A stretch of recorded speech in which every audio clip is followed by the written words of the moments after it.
The Chinese Communist Party, CCP, has been a dominant force in shaping modern China, achieving remarkable economic growth and global influence over the past few decades.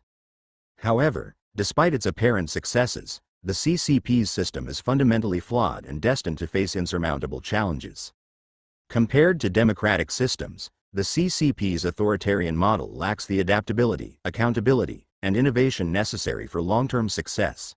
This article explores the reasons why the CCP's approach is unsustainable and highlights the systemic defects of communism when contrasted with the strengths of democratic governance. Centralized control stifles innovation and adaptability. The CCP's top-down governance model, characterized by centralized decision-making, suppresses individual creativity and societal adaptability. In a communist system, the state controls major industries, media, and even public discourse, leaving little room for dissent or alternative ideas. While this approach can yield short-term efficiency, such as rapid infrastructure development, it stifles long-term innovation. For instance, China's technological advancements, while impressive, often rely on state-driven initiatives or imitation rather than grassroots creativity. In contrast, democratic systems like those in the United States or Germany foster innovation through open competition, free exchange of ideas, and protection of intellectual property. The decentralized nature of democracies allows for organic problem-solving, which is critical in a rapidly changing global landscape. Lack of accountability breeds corruption and inefficiency. One of the CCP's most glaring weaknesses is its lack of accountability. Without free elections or an independent judiciary, there are few mechanisms to hold leaders accountable for their actions. This has led to widespread corruption, as seen in numerous high-profile cases involving party officials. Corruption not only erodes public trust but also undermines economic efficiency by diverting resources to unproductive ends.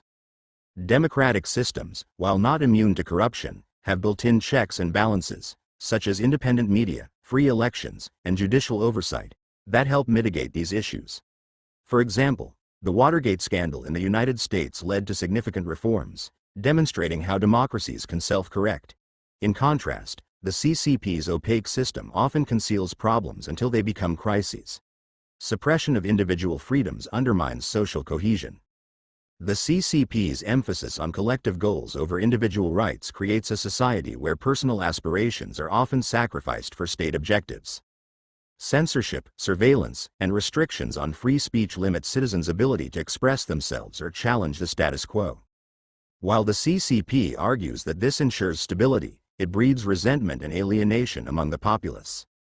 The social contract in China, economic prosperity in exchange for political compliance, is fragile, as economic slowdowns or social unrest can quickly erode public support.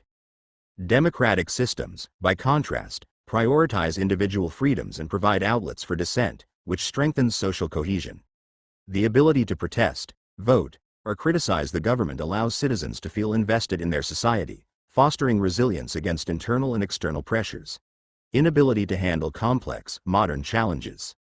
As China faces increasingly complex challenges, such as an aging population, environmental degradation, and global trade tensions, the CCP's rigid system is ill-equipped to respond effectively. Centralized planning struggles to address localized or multifaceted issues, and the lack of public input means policies often fail to reflect real-world needs. For instance, China's one-child policy, while initially effective in controlling population growth, has led to demographic imbalances that threaten economic stability. Democratic systems, with their emphasis on debate and compromise, are better suited to navigating such complexities. The European Union's collaborative approach to climate change, involving multiple stakeholders, contrasts sharply with China's top-down environmental policies, which often prioritize short-term economic gains over sustainability. Conclusion. The Chinese Communist Party's authoritarian model may have delivered short-term gains, but its inherent flaws, centralized control, lack of accountability, suppression of freedoms, and inflexibility, make long-term success unattainable. Democratic systems, while imperfect, offer adaptability, accountability, and respect for individual rights, which are essential for navigating the challenges of the modern world. As global dynamics evolve, the CCP's inability to reform its rigid system will likely lead to its decline, while democracies, with their capacity for self-correction and innovation, are better positioned to thrive. The contrast between these systems underscores a fundamental truth. Governance that empowers individuals and embraces openness is the key to enduring success.